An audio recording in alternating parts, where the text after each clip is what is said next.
My name is Abigail Garcia. On the night of my birthday, in a private room at an upscale steakhouse downtown, my husband stood at the head of a long table. He raised his glass, smiling at around 40 of his closest friends and colleagues. Congratulations, failure, he said, looking directly at me. We're finished. The room erupted with laughter, the kind that comes from people who have been waiting for the joke. Glasses clinked. Someone cheered. Sitting beside him was the woman he had been seeing for months, her hand resting easily on his arm, as if it naturally belonged there. I didn't cry. I didn't stand up or make a scene. Instead, I reached into my purse, took out a single black envelope, and slid it across the polished table toward him. Before you celebrate, I said calmly, my voice quiet but steady, enough that the room went silent, you may want to explain to your sisters why their tuition just disappeared. To your parents, why their house and cars are gone tonight. And to your partners, why the firm collapses before the check clears. Then I stood, smoothed my dress, and walked out as the first phones began to ring. That was the moment everything he had built started to fall apart. But to understand how I reached that point, how I sat at that table with my heart unexpectedly calm, you need to know what the years before felt like. I grew up in a small town in Indiana, raised by my mother after my father died young. She worked double shifts at the hospital just to keep the lights on. I learned early that being smart and quiet kept you safe. It let you observe, listen, and understand before anyone noticed you were there. That quiet nature stayed with me through graduate school, where I immersed myself in code and numbers. I built models that could make sense of chaotic markets and uncover patterns hidden beneath the noise. That's where I met Benjamin Carver. He was charming in the familiar way ambitious men often are, full of confidence, quick with praise, always focused on the next opportunity he wanted to claim. When he talked about building something meaningful together, I believed him. When we married, I thought partnership meant sharing the load, not carrying it alone while he took the credit. We moved into a large house in the suburbs outside Chicago, the kind with tall windows and perfectly trimmed lawns that signaled success before anyone stepped inside. For years, I woke up early each morning to make his coffee exactly how he liked it. Strong, black, poured into the same mug at just the right temperature. I laid out his shirts, pressed and ready, while he slept, turned away from me on his side of the bed. The distance between us grew slowly, inch by inch, until the mattress felt like a continent. During the day, I worked alongside him at the firm he founded, Carver Advisors. What no one in those glass offices knew, and what I never made visible, was that the predictive system behind every profitable trade was my work. I built it during long nights in our home office, writing code while Benjamin attended dinners and golf outings, shaking hands and talking about his vision. To investors, he was the genius. To me, he was the man who introduced me by saying, "This is my wife Abigail. She handles scheduling and keeps things running smoothly." I smiled when he said it. I refilled coffee cups during meetings. I stayed quiet as he explained my work, using words he had memorized but never fully understood. For a long time, I told myself that was love, shrinking myself so he could feel larger. Looking back, that was the first lie I allowed to live inside me. But lies carry weight. Eventually, they press down until something inside you decides it has carried enough. The first real crack appeared on a quiet morning a few months before my birthday. Benjamin came downstairs already dressed, phone in one hand, half-eaten toast in the other. I had set his coffee on the kitchen island as usual, but he barely looked at it. "I need you at the office early," he said, still focused on his screen. "Big investor lunch. Make sure the conference room is ready." "Of course," I replied automatically.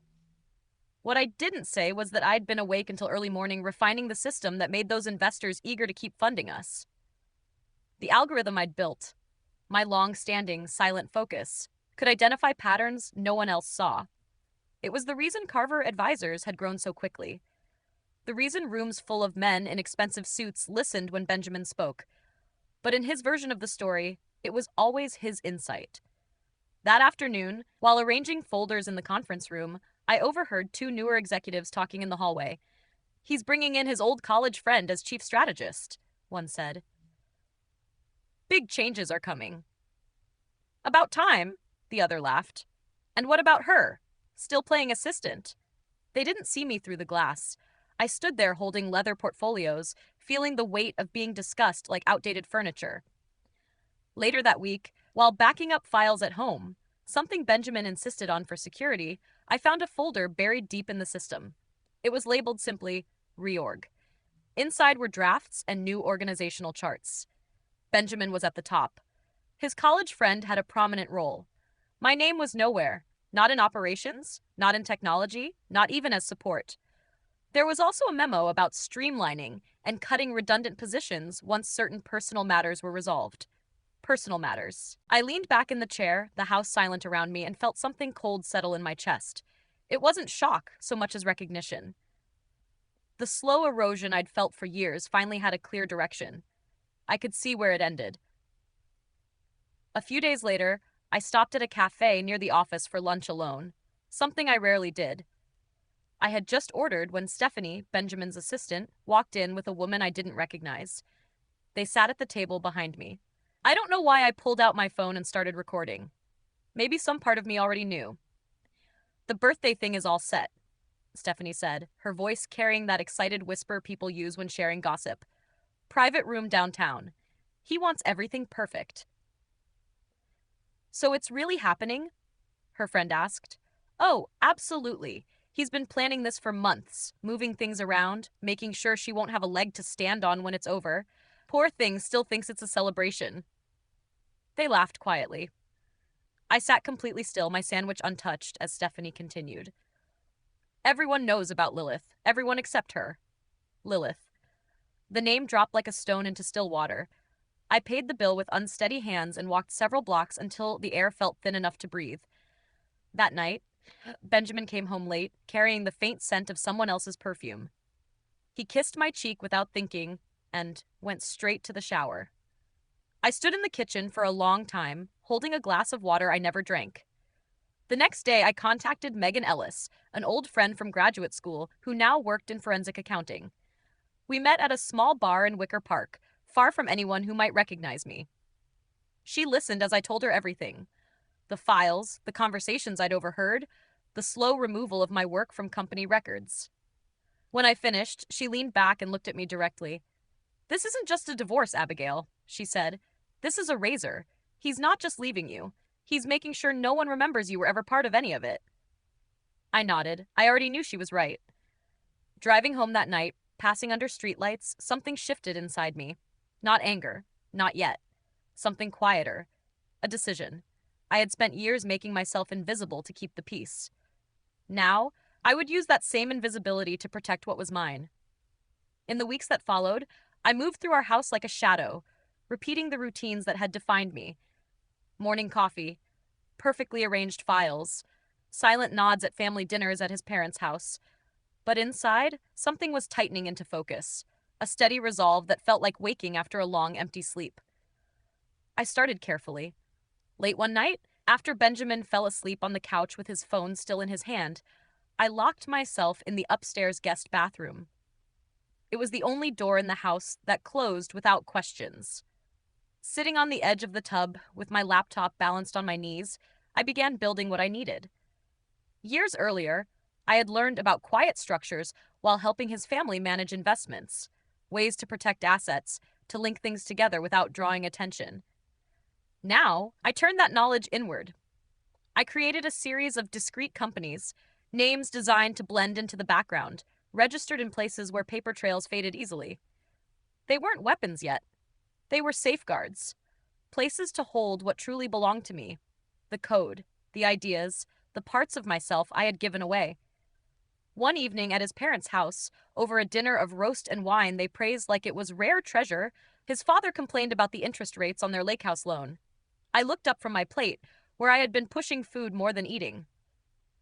"I know some people from my old network," I said softly. "They handle situations like that. Better terms, if you're interested." His mother raised an eyebrow, the first time she had looked at me as if I might know something useful. "Really? What kind?" "Fair ones," I replied evenly. They took the offer. A week later, the paperwork went through. Flawless on the surface, threaded with details only I could control. His sister's trusts followed, restructured under the excuse of tax efficiency. They signed easily, thanked me casually, never noticing the connections I had woven through everything. One pull would unravel it all. Still, it wasn't just about the process. It was the weight of carrying it alone. The secret grew heavier each day, like a stone I couldn't put down. I found myself scrolling through old photos on my phone. My mother and I in our small kitchen back home, laughing over burnt toast. Her face marked by the kind of exhaustion that comes from loving deeply and asking for very little. When she called to say she was coming to visit, a crack formed in the structure I'd been holding together. She arrived on a rainy afternoon, her suitcase worn at the edges, and pulled me into a hug that lasted longer than usual, the kind of embrace that quietly asks questions without speaking. My mother pulled back slightly and looked at my face, her eyes narrowing in the familiar way she had when she sensed something was wrong. "You look tired," she said simply. "I'm fine," I replied, a reflex I had practiced for years. She didn't argue. She never did. Instead, she unpacked in the guest room and moved through the house with the careful respect of someone who knew what it meant to be a guest in another person's carefully arranged life. That evening, as rain tapped softly against the windows, we sat at the kitchen table with tea growing cold between us. I told her some of the truth. Not all of it. I spoke about work stress, about changes at the firm, about how marriage sometimes drifted into quiet spaces no one warned you about, that she listened without interrupting. Finally, she reached across the table and rested her hand over mine. "Whatever happens," she said, "remember who did the work. No one can take that from you." I nodded, feeling something loosen in my chest. After she went to bed, I returned to my laptop. With renewed clarity, I continued organizing what I had already started. The system I built wasn't just valuable, it was essential. Every major client depended on it, even if they didn't know its name or origin. And legally, it was still mine. The code had never been fully transferred. The licensing agreements were vague by design, something Benjamin had brushed off early on, trusting that my loyalty would fill in the gaps. That assumption was about to cost him everything. I documented everything carefully: timestamps, version histories, access logs. I created redundancies and secure backups, stored beyond the firm's reach. If anyone questioned ownership, I had proof that spoke louder than promises or marriage certificates. Meanwhile, Benjamin grew more distant. He stayed out later, took more calls in private. His confidence increased as mine appeared unchanged. To him, I was still predictable, still manageable. That was my advantage. The birthday plans continued around me like a performance I wasn't meant to see. Invitations went out, a guest list formed, the private room was booked. I smiled when people mentioned it, thanked them, played my role. Behind the scenes, I made calls of my own. I contacted a quiet law firm known for handling complex corporate separations. I didn't tell them my name at first. I didn't need to. I laid out the structure, the dependencies, the hidden risks. By the end of the meeting, the senior partner sat back and exhaled slowly. "This is thorough," he said. "If you move forward, it won't be subtle." "I'm not looking for subtle," I replied. "I'm looking for accurate." We discussed timing, sequences. What would happen if certain agreements were pulled at once? What would happen if capital froze mid-cycle? The answer was simple. Collapse. Not dramatic. Not immediate. Just inevitable. At home, Benjamin's family continued to treat me with mild curiosity, a shift I noticed but didn't comment on. They asked small questions now, about finances, about contacts, about processes they had never bothered to understand before. I answered carefully. Each answer tightened the web. The night before my birthday, Benjamin came home earlier than expected. He found me in the living room, reviewing documents on my tablet. "You ready for tomorrow?" he asked casually. "I am," I said, and meant it. He smiled, satisfied, and went upstairs. That night, I slept better than I had in months.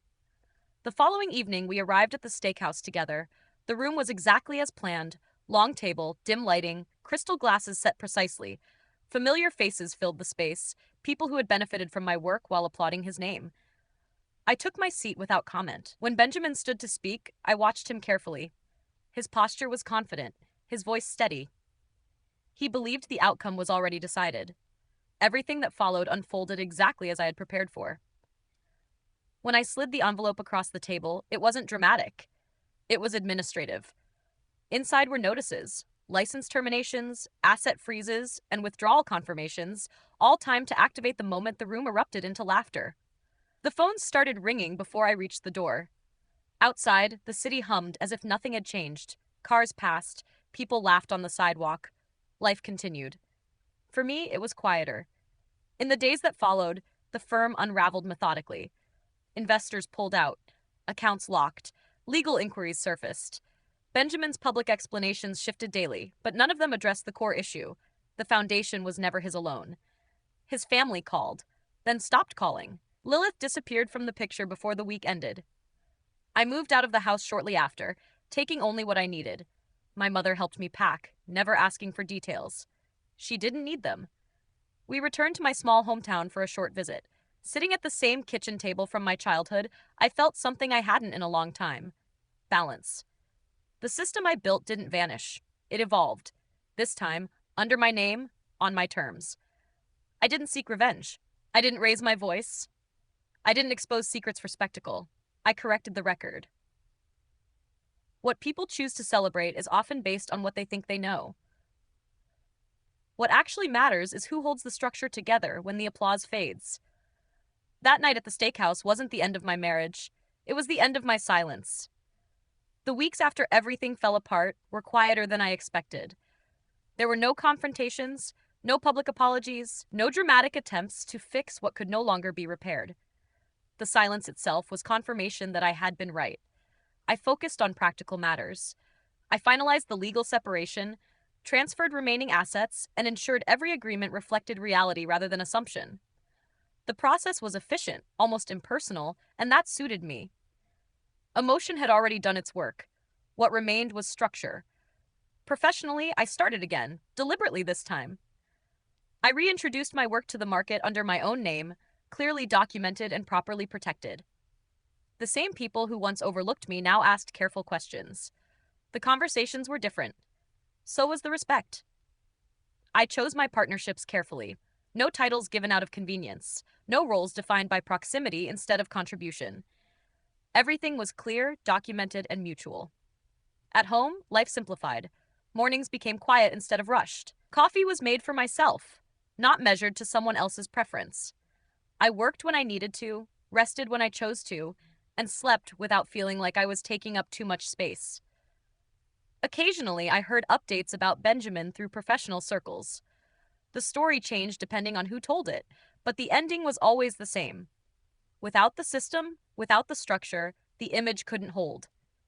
People moved on quickly once the results stopped coming. I didn't correct them. I didn't need to.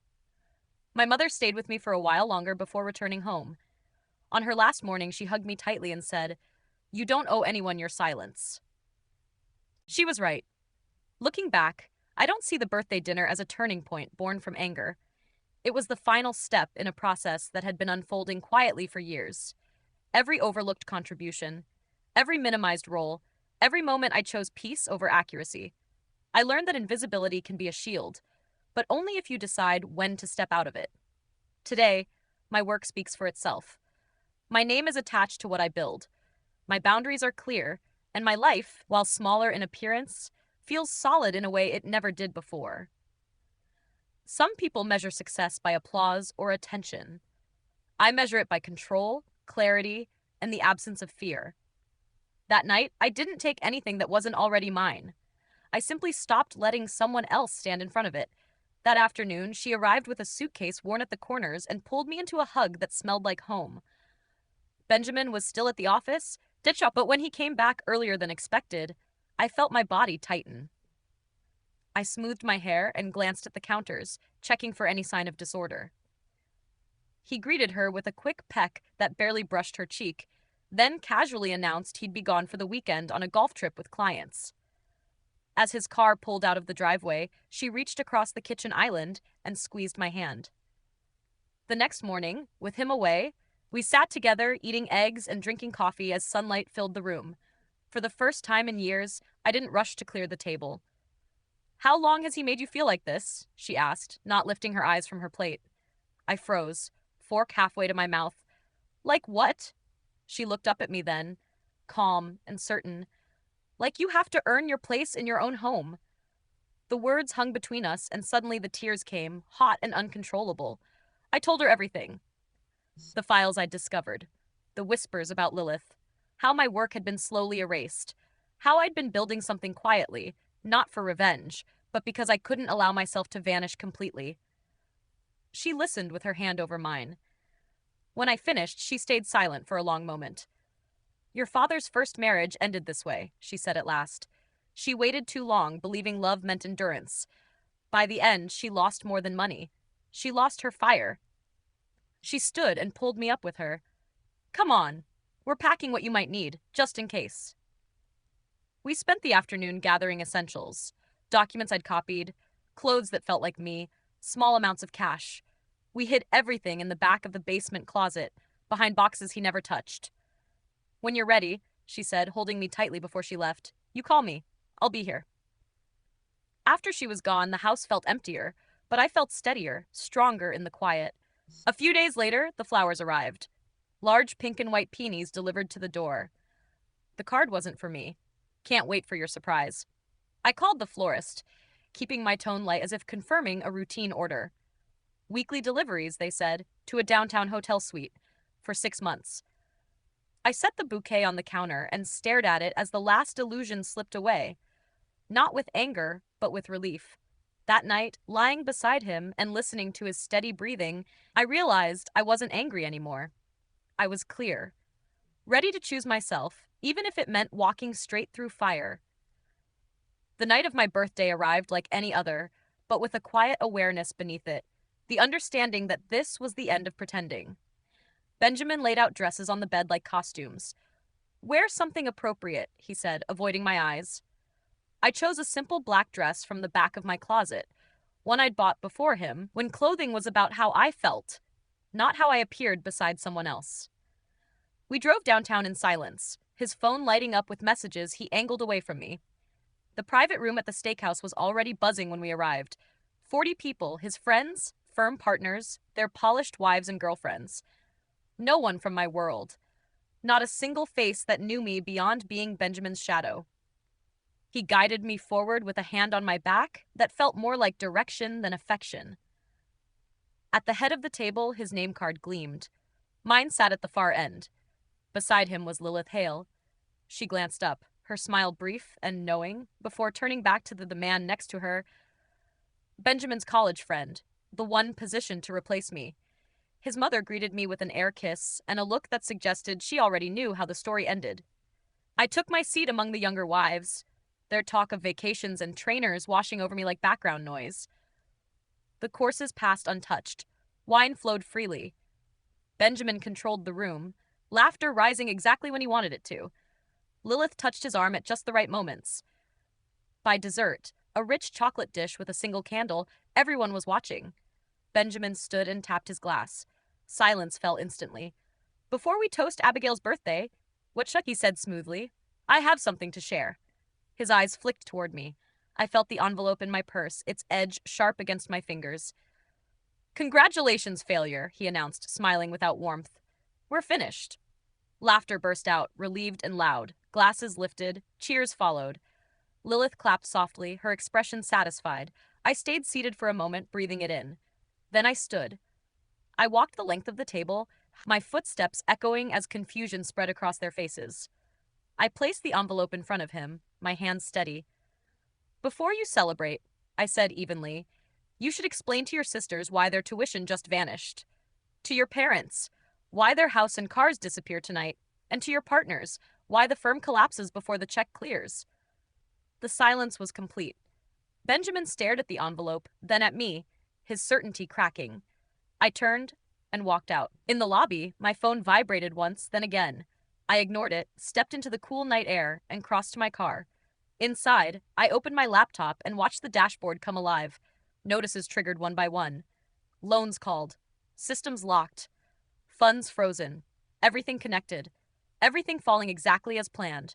Through the restaurant windows, chaos bloomed. Phones out, voices raised, his father pacing, a tray crashing to the floor. I drove to my condo near the lake, purchased months earlier through one of my quiet companies. Benjamin never knew it existed. Inside, the space was calm. Books I'd chosen, soft light, water stretching beyond the windows. I made tea and watched confirmations roll in. The firm's platform went dark first. His parents' notices followed, his sister's accounts locked. I stayed there for days, letting the structure do its work. On the fourth morning, the doorbell rang. Through the peephole, I saw Benjamin. Rumpled suit, hollow eyes. I opened the door but didn't step aside. Please, he said. Everything's gone. You can't fix it, I replied. This is what happens when you build on what isn't yours.